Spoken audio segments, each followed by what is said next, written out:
Primero sarampión y luego rubiola. Bien. Sarampión es de ellos dos, hasta la vacunación, quizá el más complicado, el que más situaciones complicadas presenta o representa. Lo describo y luego vamos viendo por qué. El sarampión es una enfermedad causada por virus, es el virus del sarampión. Es una enfermedad conocida como, como exantemática, es decir, que produce brotes en la piel. Se adquiere, dice respiratoria, porque se adquiere principalmente por vía respiratoria, pero uno de los principales sistemas afectados es también el sistema respiratorio. Luego, usualmente es aguda y por eso tiene ahí un asterisco, porque en algunas personas, bajo circunstancias especiales, algunas propias y otras no tan propias, sino más bien del virus, pueden sufrir una enfermedad que es subaguda o crónica, dependiendo de las circunstancias. No con todo mundo se presenta así, pero puede darse. Decíamos que es exantemática, también pueden conocerla como eruptiva, usualmente y típicamente es de la infancia, aunque en adultos no vacunados puede darse.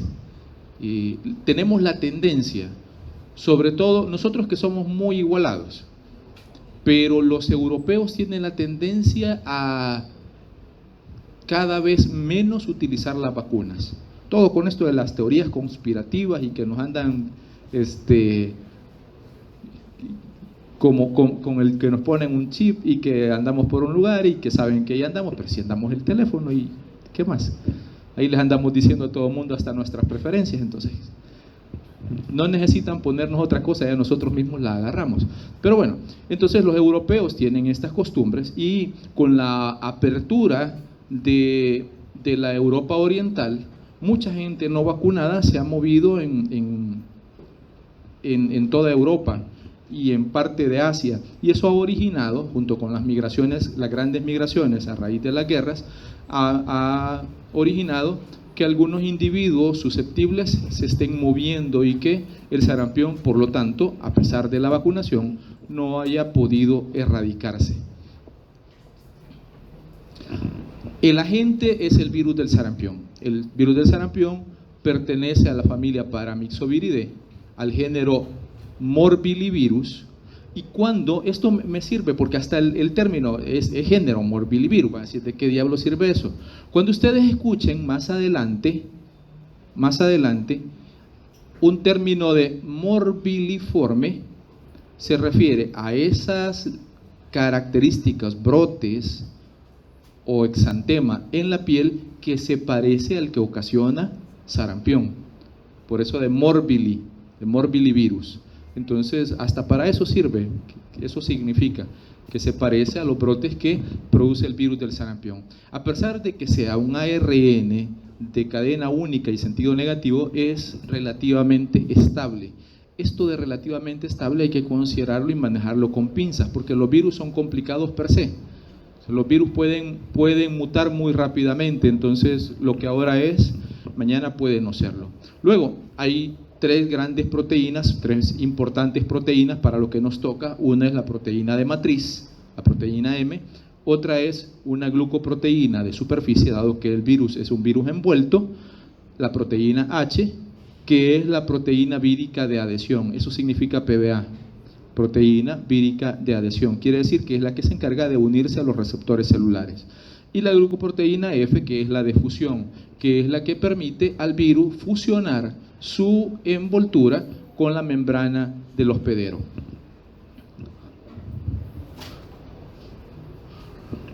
Vamos a ver la patogenia en esto. El virus se adquiere principalmente por vía aérea. Cuando la persona, en algún estado que ya vamos a ver, habla, tose, estornuda, está expulsando miles de gotículas respiratorias. Habrá algunas gotículas respiratorias que tienen un tamaño aproximado de 10 micras. Esas gotículas respiratorias salen, son expelidas más o menos se expulsan a 1 metro de distancia y caen. Entonces, las personas que están hablando muy cerca, a menos de 1 metro, podrían contagiarse por estas gotículas respiratorias de 10 micras más o menos. Pero habrá otras gotículas respiratorias que son alrededor de 5 micras o menos, que alcanzan a viajar mucho más de 1 metro. Como lo dice ahí, más o menos 2 metros, 3 metros, porque 3 pies hacen 1 metro, entonces más o menos 2 metros, 3 metros, esto es el sarampión. El virus del sarampión puede viajar y puede infectar de 2 maneras: de forma directa, a través de estar hablando y por las gotículas respiratorias estas grandes, o de forma indirecta por la vía aérea, completamente moviéndose en el vehículo llamado aire, y que inhalamos. De hecho, las partículas estas pueden pasar suspendidas algunas horas en el ambiente, y una persona que no ha estado en ese ambiente, que no ha estado en ese momento cuando hubo un infectado ahí, inhala estas partículas respiratorias y puede infectarse. La penetración podría ser a través de la conjuntiva o a través del epitelio respiratorio. Me refiero a la penetración del virus en las células, ya en los tejidos, porque la vía respiratoria es la principal forma. Si alguien toca secreciones, por esto de a dónde van los virus, si alguien toca secreciones y luego se llega a las manos, a la boca, a la nariz o a los ojos, fácilmente puede auto-inocularse el virus. Lo voy a adelantar desde ya: el virus del sarampión es el agente etiológico más infeccioso que se conoce. El que anduvo muy cerca de él fue una cepa de COVID-19, bueno, de SARS-CoV-2, una de las tantas Omicron, anduvo muy cerca de él, pero todavía no se parece a él. El más infeccioso de los agentes etiológicos es el virus del sarampión. Entonces, se transmite desde 4 días antes de que la persona empiece a manifestar signos y síntomas hasta aproximadamente 4 días después de iniciado el exantema. ¿Se escuchó lo que dije? 4 días antes de iniciar signos y síntomas y 4 días después de iniciado el exantema. Pero el periodo en donde hay mayor transmisibilidad es el periodo prodrómico. Es decir, cuando hay malestar general, ya vamos a ver tos y otros elementos. El periodo de incubación en general es de 8 a 14 días.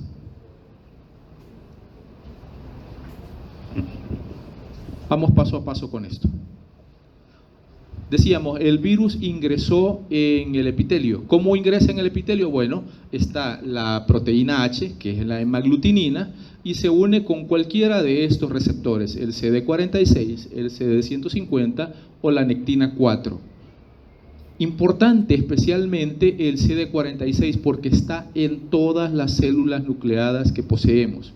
¿Por qué? Porque es un factor protector nuestro. El CD46 es un factor que ayuda a que las proteínas del complemento no actúen en nuestra contra.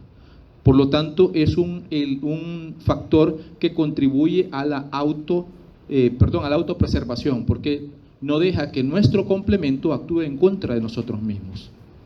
De ahí que el CD46 está en todas las células, y como está en todas las células nucleadas, el virus del sarampión utiliza prácticamente todas las células nucleadas. Aquellas que tienen mayor concentración de CD46 serán más susceptibles. Por eso es que cuando el virus ingresa, invade todo el epitelio respiratorio, absolutamente todo, desde las narinas hasta los alvéolos, puede invadir todo el epitelio respiratorio. Esta invasión va a generar en primer momento la pérdida de cilios y la acumulación, por tanto, como consecuencia de las secreciones. Si hay pérdida de cilios, si hay daño en el epitelio, entonces todas las secreciones van a estarse concentrando en los pulmones. Y por lo tanto, fácilmente pasarán dos cosas. Uno, habrá predisposición a infecciones bacterianas sobreagregadas, es decir, neumonías bacterianas. También el mismo virus, en algunas circunstancias y en personas especiales, puede ocasionar la neumonía sarampionosa. Entonces, que, como decíamos, no es típico de todas las personas, de algunos sí, mas no de todos. Entonces, la primera replicación, por lo tanto, se va a estar dando en el epitelio respiratorio. Del epitelio respiratorio va a pasar la primera oleada de virus a sangre, se llamará la primera viremia. Y esa primera viremia va a conducir a que se infecten las células del sistema fagocito mononuclear. Esta infección de las células del sistema fagocito mononuclear va a hacer que la replicación sea muchísimo mayor, y esta replicación mayor va a conducir a la segunda viremia, que también es una viremia más grande. Esta segunda viremia va a ocasionar que los posibles órganos blancos se infecten. ¿Cuáles? Piel, más del sistema respiratorio, la conjuntiva, los riñones, etc. Además de eso, como se está dando esta viremia, durante la viremia se infectan linfocitos T, como el resto de células. El punto es, como muchas, porque no es una sola, como muchas infecciones víricas, a raíz de que o infectan a linfocitos T o infectan a macrófagos y modulan extrañamente la producción de citocinas, ocasionan inmunosupresión temporal. Lo usual es, después de una infección vírica de este tipo, viene un proceso de depresión inmunológica. ¿Cómo lo evidencian ustedes? Bueno, la forma primera y más rápida de demostrarlo es que hay leucopenia, es decir, disminución de la cantidad de glóbulos blancos por debajo de los 5.000 por milímetro cúbico. ¿Cómo se demuestra en el paciente? Porque empiezan a haber infecciones bacterianas sobreagregadas posteriores al evento, o infecciones por otros virus posteriores al evento.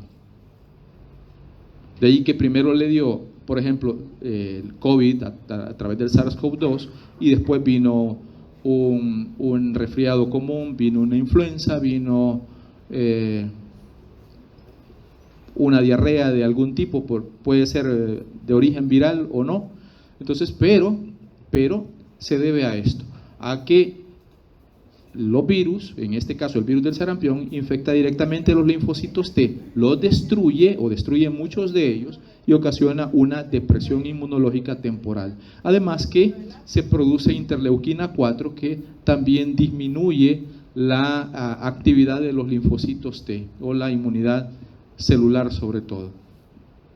Después, si se fijaron, esto es exantema, ya lo vamos a describir. Pero después, estamos hablando de la patogenia, como uno de los órganos afectados es la piel, ¿por qué se produce el exantema? El exantema se produce porque hay linfocitos T, citotóxicos, actuando contra los antígenos que están expresándose en la superficie de la membrana plasmática de las células, en este caso de las células en la piel. ¿Se entiende? Se produce inflamación local, y la inflamación local se debe al depósito de los complejos inmunitarios o los complejos antígeno-anticuerpos en los pequeños vasos en las zonas de la piel. Por eso es que el exantema, ese color rojo y el brote maculopapular que se da, se debe a estos dos grandes eventos. Ya particularmente, esto casi a nivel de cualquier célula, pero principalmente en el sistema respiratorio, el virus tiene la capacidad, bueno, voy a hablar solo someramente de lo que pasa con este virus.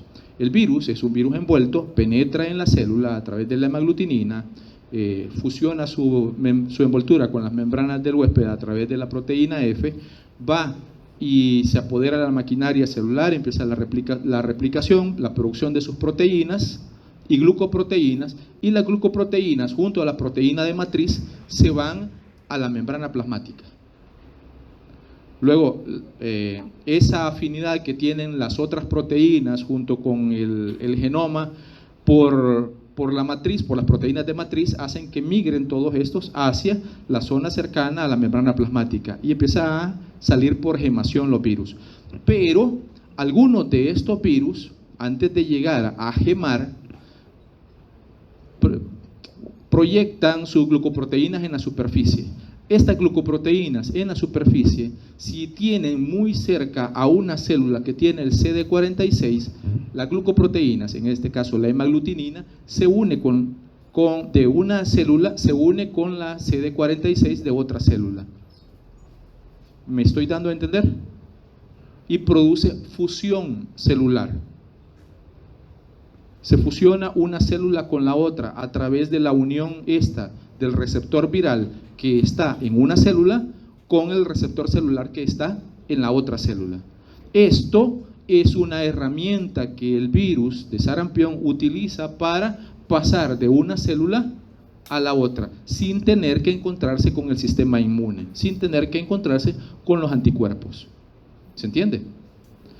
El resultado de esto es la formación de células gigantes, células multinucleadas gigantes, como las que veíamos ayer y hace 2 días. ¿Se acuerdan? Claro, eso es en granuloma, pero estamos hablando ahora de células multinucleadas gigantes. ¿Vamos bien? Y así el virus pasa de una célula a la otra. Cuando se hace un estudio histopatológico y se ve esta estructura, se ven estas estructuras, esto es típico, esto es patognomónico de sarampión. A estas células se les llama células multinucleadas o de Warthin-Finkeldy, como está escrito ahí.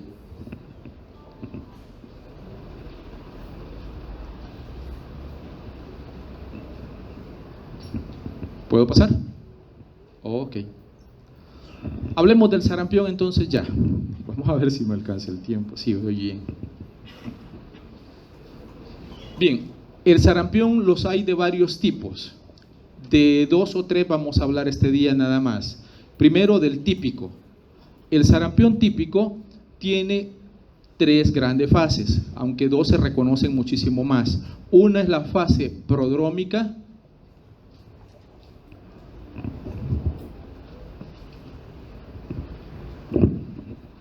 y la fase prodrómica se desarrolla en más o menos entre 3 y 5 días.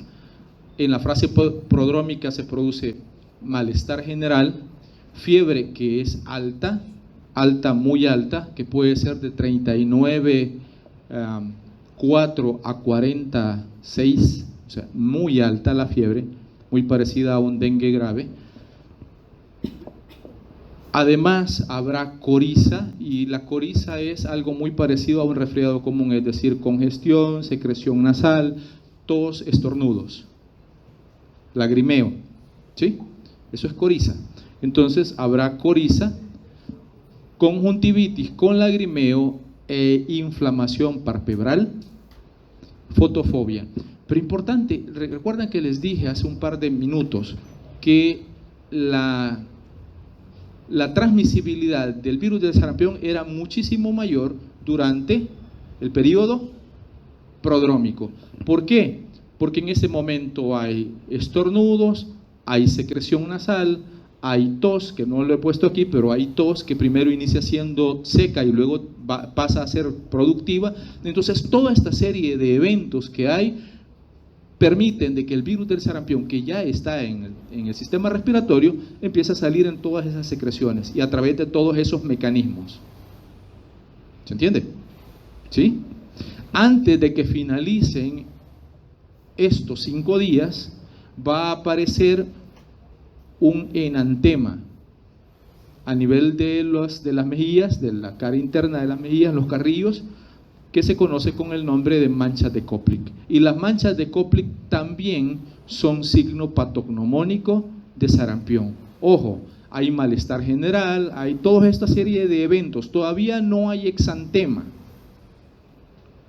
Todavía estamos finalizando el periodo prodrómico, pero finalizando el periodo prodrómico aparecen las manchas de Koplik. ¿Y a dónde buscar las manchas de Koplik? En la cara interna de las mejillas, en los carrillos, más o menos a la altura de las segundas molares inferiores. ¿Cómo las vamos a evidenciar? Como estas lesiones blanquecinas que están, primero que son puntiformes, que están rodeadas ¿por qué? Una coloración rojiza, de hecho el término enantema, ¿de acuerdo? Entonces posteriormente, claro, esto será muy rápido, pero posteriormente estas manchas de Koplik tendrán tendencia a coalescer, es decir, a fusionarse unas con las otras y hacerse cada vez más grandes. Esto durará entre 1 y 3 días, puede ser tan corto como un día o tan largo como 3 días, justo antes de que termine el periodo prodrómico, o cuando está terminando el periodo prodrómico y está iniciando el siguiente periodo, que es el periodo de estado o periodo eruptivo. Este periodo de estado o eruptivo dura aproximadamente 5 días y la erupción es morbiliforme. ¿Y a qué le llaman morbiliforme? A que es una erupción maculopapular, como la ven acá, que es eritematosa, que no es pruriginosa y que primero salen o se generan de forma separada, pero que van coalesciendo unas con la otra. Importante también es cómo inicia. Usualmente el exantema inicia en la cabeza, en el borde donde se une el pelo y la piel, en la región occipital, atrás de las orejas, y se va extendiendo primero por la cara y el cuello, y luego el tronco y las extremidades. Usualmente, si es el típico, no afecta las palmas de las manos ni las plantas de los pies.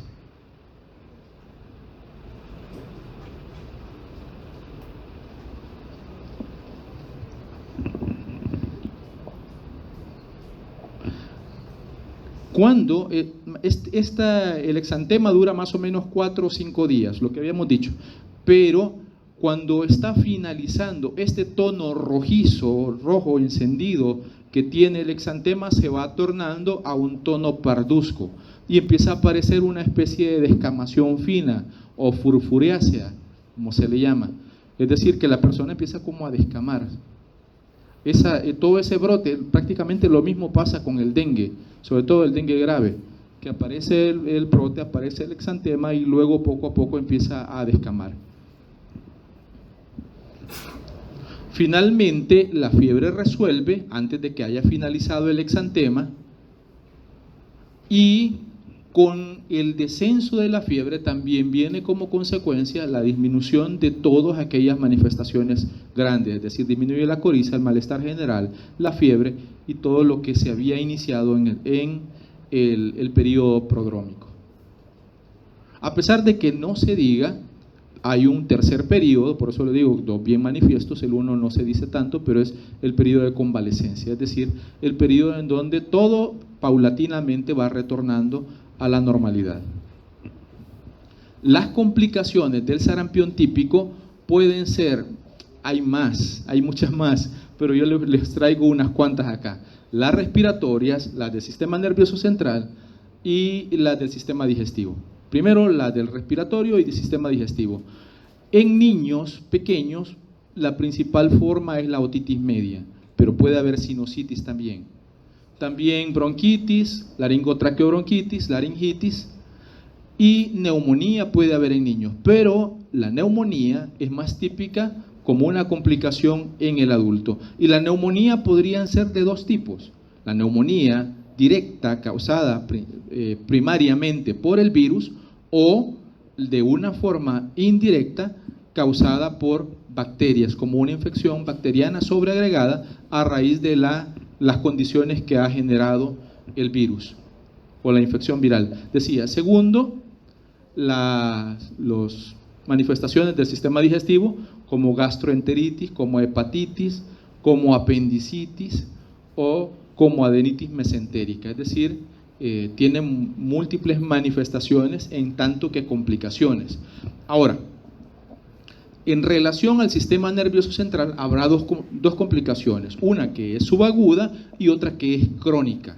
La subaguda es un fenómeno autoinmune, por eso les decía que había algunas que tenían unas complicaciones que tenían que ver con nosotros y otras con el virus.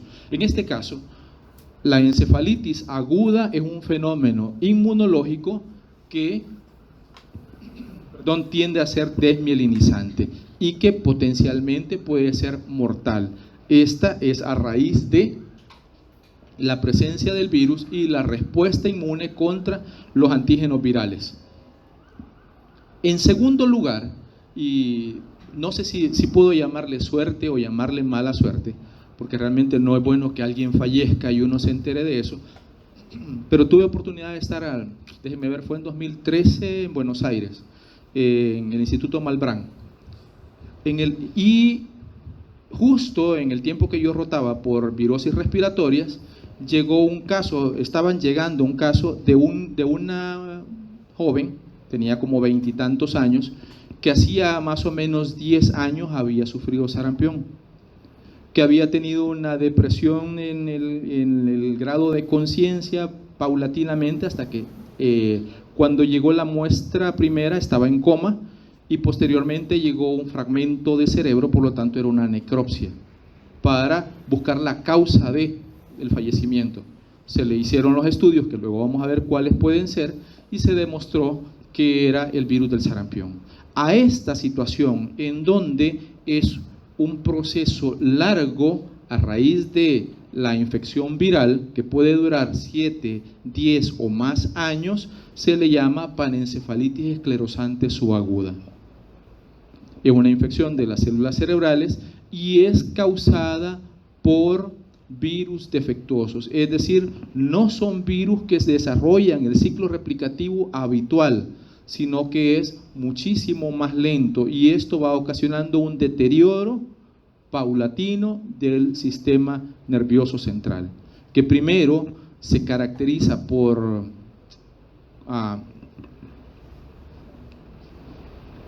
¿cómo le llaman a esto? Voy a inventar un poco. Demencia, ahora sí ya. Ven que sí, intentando. Demencia es un proceso que primero genera cierta demencia, tan es así que no hay concordancia en la forma del actuar, del hablar, etcétera, y esta demencia se vuelve crónica. Después de la demencia vienen eventos ya más complicados como la pérdida de la conciencia, por lo tanto el coma, y finalmente, inevitablemente, esta persona va a morir. Ahí decía demencia, menos mal que lo estaba leyendo.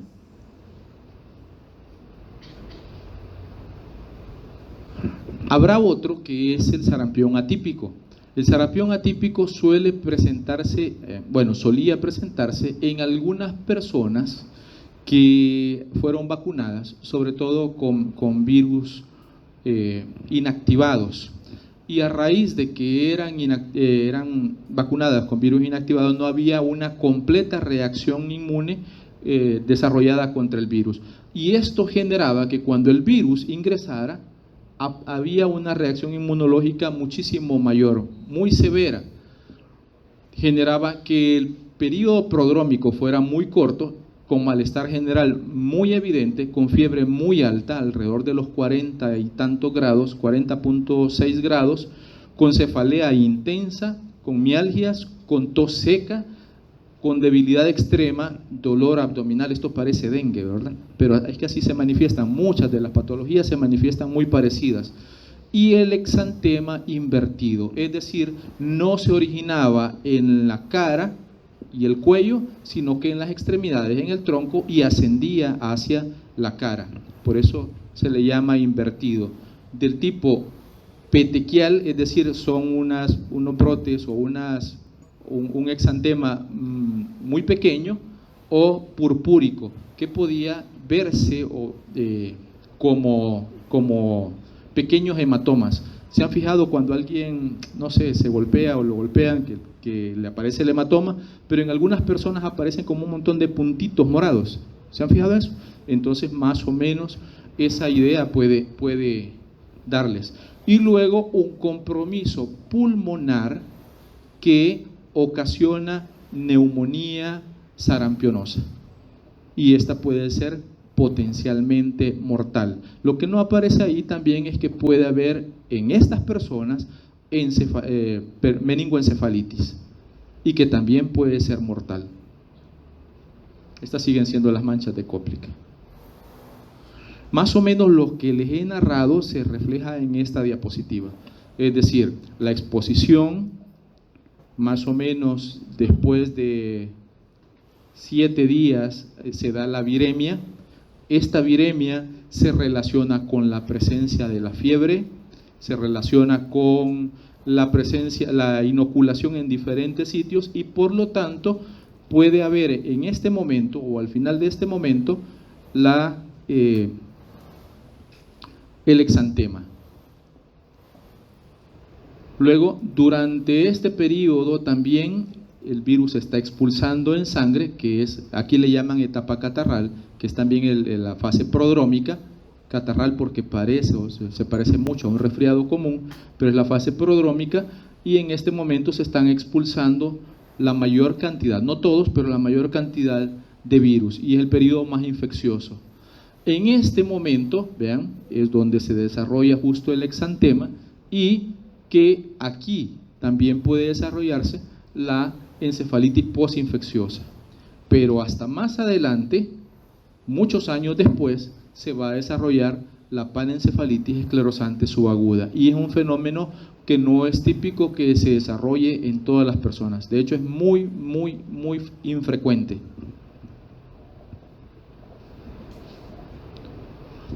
¿Cómo lo diagnosticamos? Bueno, por clínica podemos diagnosticarlo, más si encontramos las manchas de Koplik, si logramos llegar al momento en donde encontramos las manchas de Koplik. Pero si no las encontráramos, tenemos dos alternativas.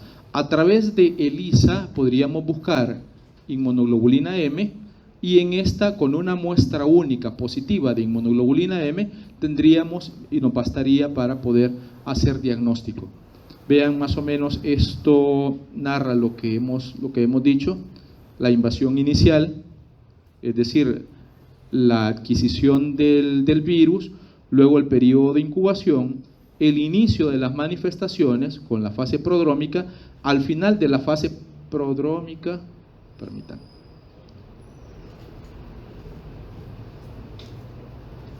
¿qué hice? Aquí está. Al final de la fase prodrómica aparecen las manchas de Koplik y posteriormente el exantema. Con la aparición de las manchas de Koplik y el exantema empieza a aumentar la cantidad de anticuerpos detectables. Primero aumentan los IgM, y por lo tanto serán los primeros detectables y son signo de la infección aguda, pero posteriormente, más o menos el día 14, se alcanzará el pico. Me refiero el día 14 desde el inicio de las manifestaciones, se alcanzará el pico o el título más alto de inmunoglobulina G. En el caso de la inmunoglobulina G, lo ideal es hacer sueros pareados, y quiere decir que en la primera semana se puede hacer el estudio, y para la segunda semana habrá un aumento en las concentraciones o en los títulos de inmunoglobulina G contra el virus. ¿Por qué hacer sueros pareados? Porque una vez usted se infecta con el virus del sarampión o lo vacunan, usted va a tener durante toda la vida producción de IgG. En cambio, la IgM aumenta pero luego disminuye. Alrededor de los 3 meses, 90 días, va a disminuir casi completamente, a casi cero, la IgM, pero la IgG alcanza su pico en los 14 días y se mantiene en una meseta casi de por vida. Si en caso baja, pero en una pequeña proporción. Si usted dice, vamos a hacer IgG para ver qué pasa con este paciente, bueno, le hace la IgG, pero un solo dato no le refleja que el paciente tenga sarampión.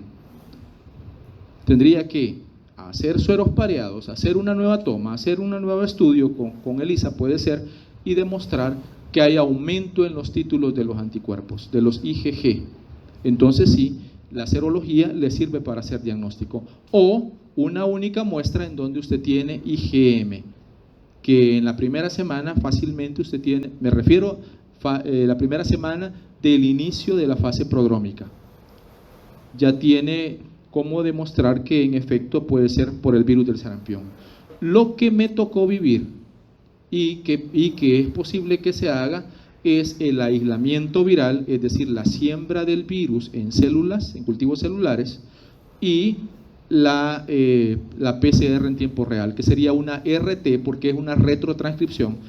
Esto no sé si ya se lo dijimos, pero igual se lo digo yo en este momento. RT, ¿por qué? Porque la PCR lo que hace, o la prueba PCR es una prueba que se genera, se produce ADN, reacción en cadena de la polimerasa, y lo que está reproduciendo es ADN. Cuando usted hace una RT-PCR, lo que hace es una retrotranscripción primero. Es decir, pasa, como el virus es ARN, lo pasa de ARN a ADN. Y teniendo una copia de ARN, usted puede multiplicar millones de veces esa copia. Entonces, primero es una RT, una retrotranscripción, y luego una PCR. ¿Se entiende? Y luego en tiempo real, porque se obtienen los resultados del desarrollo y prácticamente la cuantificación viral en tiempo real.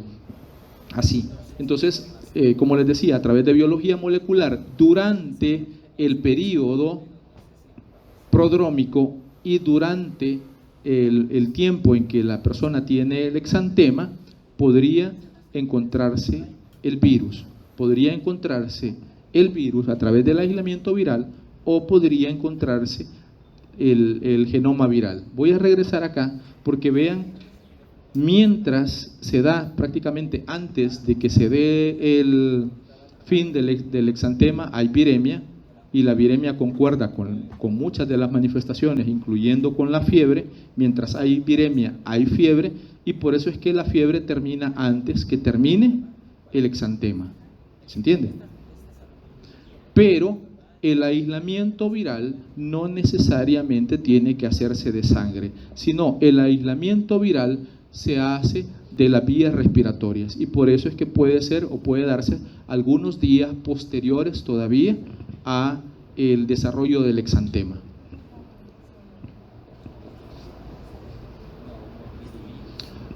Finalmente,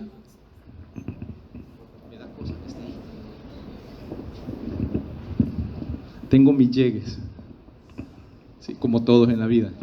Ahora, el sarampión, en cuanto a la epidemiología, es ubicuo, se encuentra en todas partes.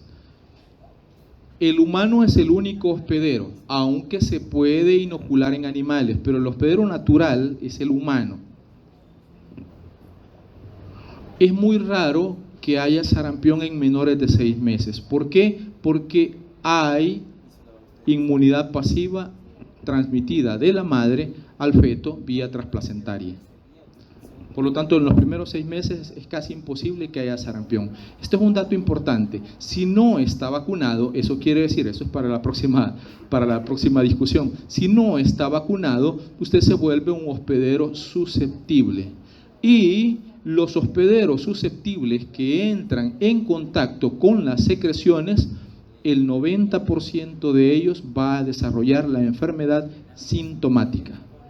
Es muy contagioso. De hecho, se dice que en algunos lugares los niños, los escolares, toman el virus y lo llevan a su casa. Y si todos son susceptibles en la casa, todos en la casa van a sufrir sarampión.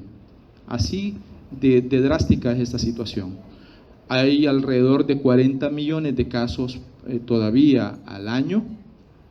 Son muchos porque hay muchos que tienen sistemas de vacunación poco eficientes. 1.5 millones de muertes al año, y de esos 1.5, 10% son menores de 5 años. Este es un dato que quería transmitirles. Esto fue al inicio del SARS-CoV-2, esto fue al inicio. Por lo tanto, no hay mucho que ayude, pero sí, vean el sarampión, una sola persona puede infectar a 18 personas. Es el conocido de los agentes, el más infeccioso. No voy a hablar en este momento de prevención porque para rubiola y sarampión se habla igual de la prevención, el mismo momento.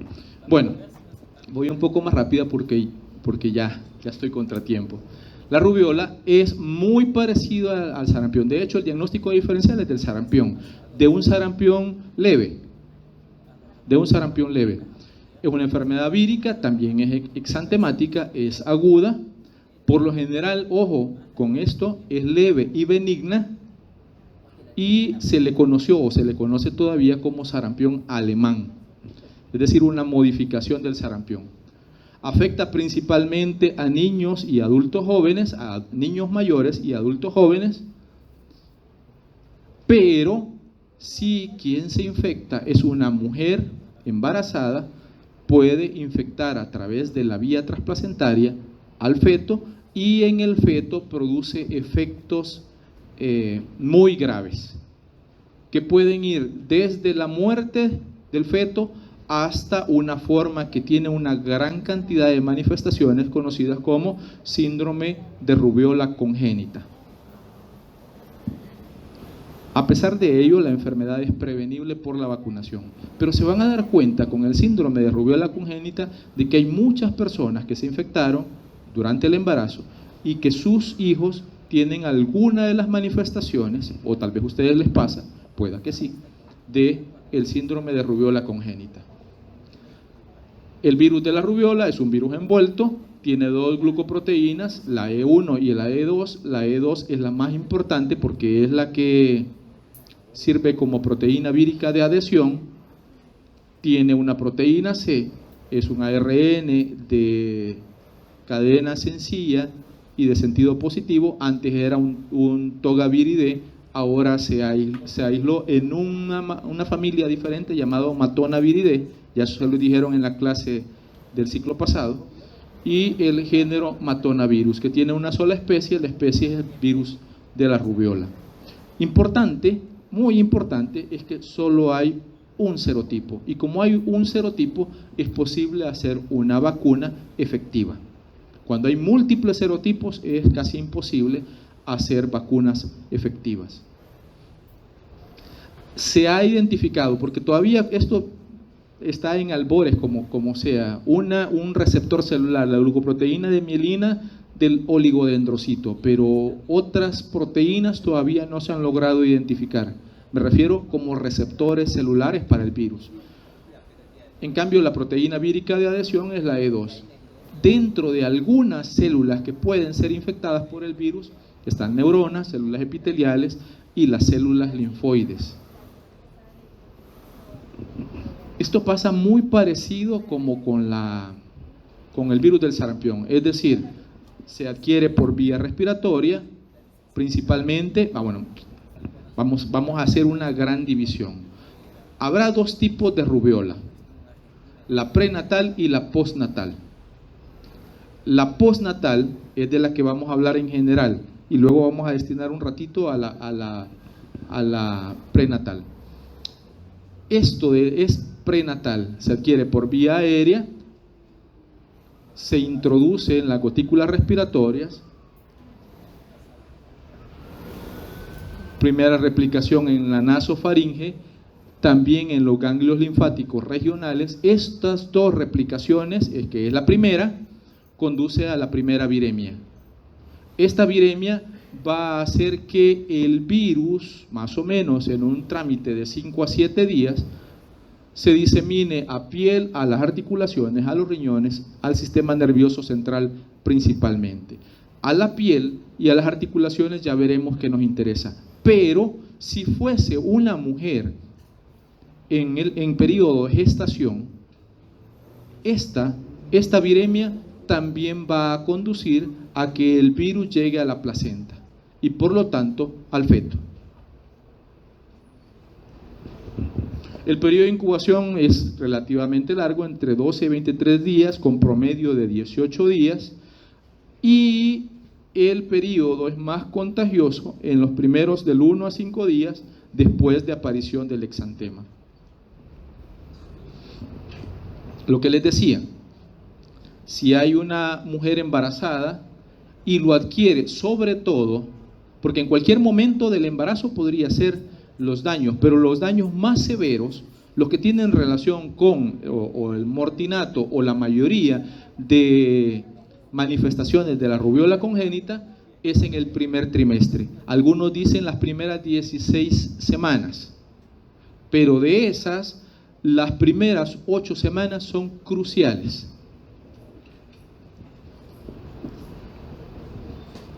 Toda mujer que se embaraza alrededor y adquiere la rubiola postnatal, el 90% lo va a transmitir al feto.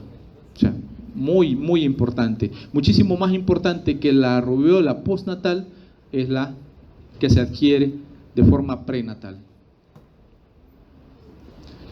Vamos por acá, esto es lo que les decía, la infección natural en el primer trimestre, pero principalmente en las 8 semanas. ¿Por qué? Porque va a haber paso a través de la placenta del virus y esto va a ocasionar varios eventos en el feto. Ojo, este virus no es lítico, no destruye la célula, pero se apodera de la maquinaria de la celular y sí infecta a las células o a los tejidos cuando están en formación, ocasiona severos daños por esta razón.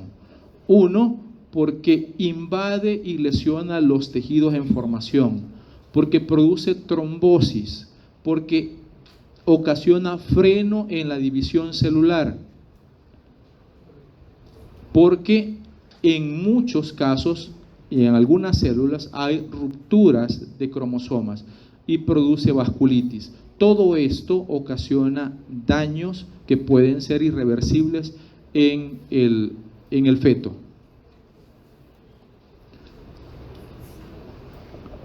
Aparecerá como enfermedad exantemática en niños y adultos, pero si se adquiere durante el embarazo, podrá ser aborto espontáneo, muerte fetal, muerte prenatal o malformaciones congénitas asociadas al síndrome de rubiola congénita.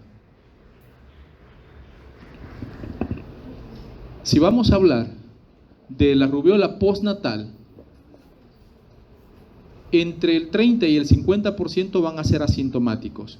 Y quienes van a ser sintomáticos usualmente van a ser los niños mayores o los adultos. Y cuando lo sean, van a tener una fase prodrómica en donde durará más o menos de 1 a 5 días. Habrá fiebre, pero si se fijan en comparación con el sarampión, es menor, 38.8 o menor.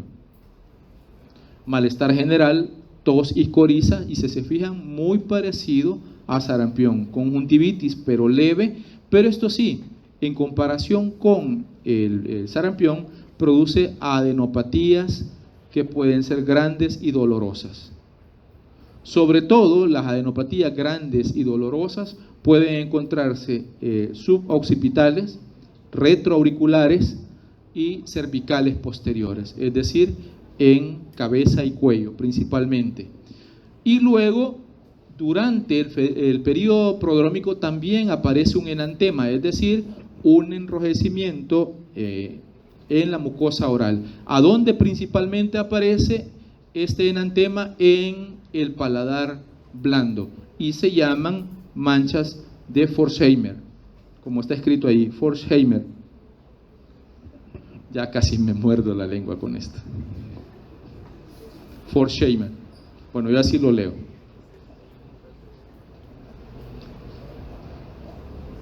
Después de el periodo prodrómico, empezamos con la enfermedad propiamente exantemática o el periodo de estado.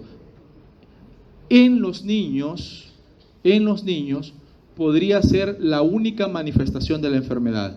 Algo muy parecido a lo que sucedía con el Zika. Solo había el rash, es decir, el exantema, pero no se veía nada más. Lo mismo podría pasar en rubiola con los niños. Pero en los adultos puede aparecer como una erupción maculopapulosa o eritematosa morbiliforme, es decir, muy parecida al de sarampión, pero bueno, inicia en la cabeza, se extiende al tronco y las extremidades. Esto muy parecido, no afecta a las manos, también muy parecido.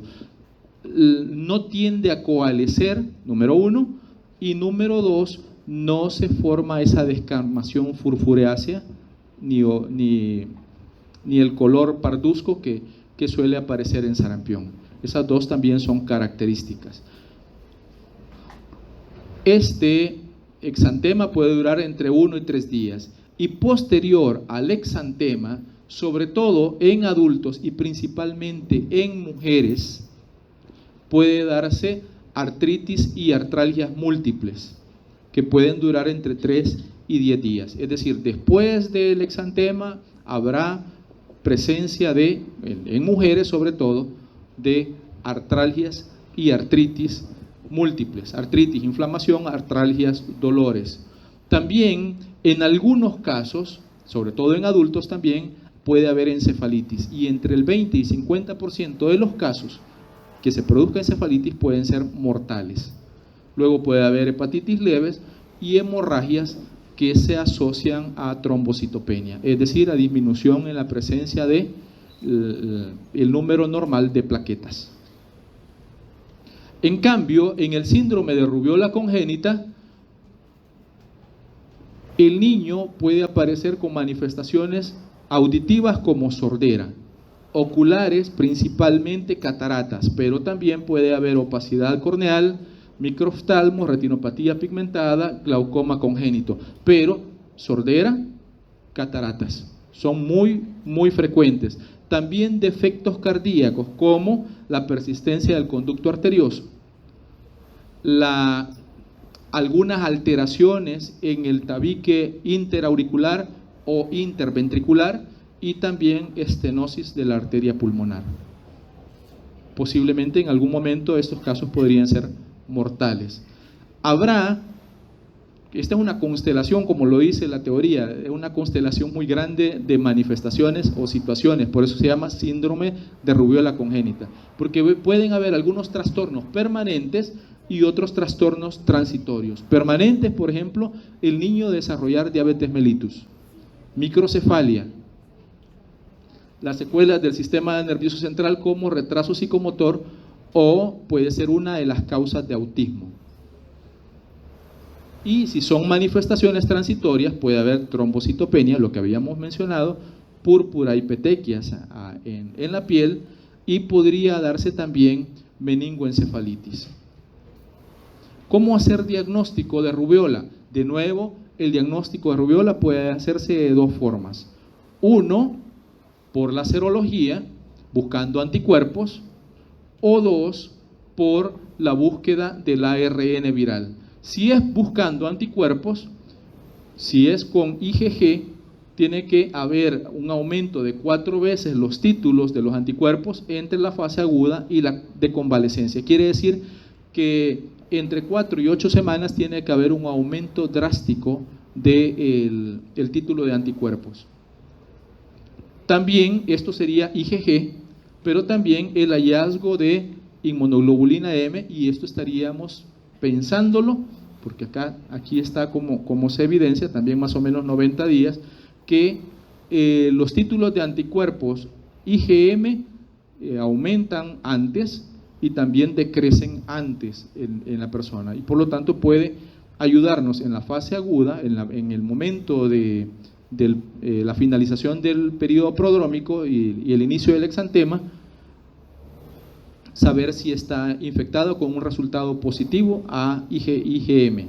Y si no, sabremos que tuvo la infección en algún momento de la vida porque tenemos IgG. Solo se valora la IgG si se hace con sueros pareados. O la detección del ARN viral a través de RT-PCR, pero eso podría ser en muestras tomadas de la garganta, de las fosas nasales o muestras de orina. Y tendría que ser esto durante la fase de exantema. ¿Por qué? Porque es mientras está sucediendo que el virus está presente en el individuo. Después de esto quedarán manifestaciones, pero el virus ya no puede ser detectable. Entonces, que quede como una idea, porque esto aplicará para muchas enfermedades, sobre todo virales. Durante la fase aguda se puede buscar al virus, principalmente en este caso ácidos nucleicos virales, RT-PCR. Una vez pasó la fiebre, muy rara vez usted va a poder mandar una PCR para que se haga estudio y búsqueda de ácidos nucleicos virales. Tendrá que remitirse a la búsqueda de anticuerpos entonces, a la serología, primero IgM y luego IgG.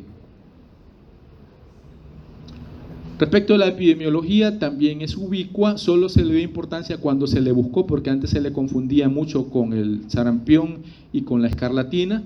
Esto ya lo había dicho, es un solo serotipo. El único reservorio es el humano.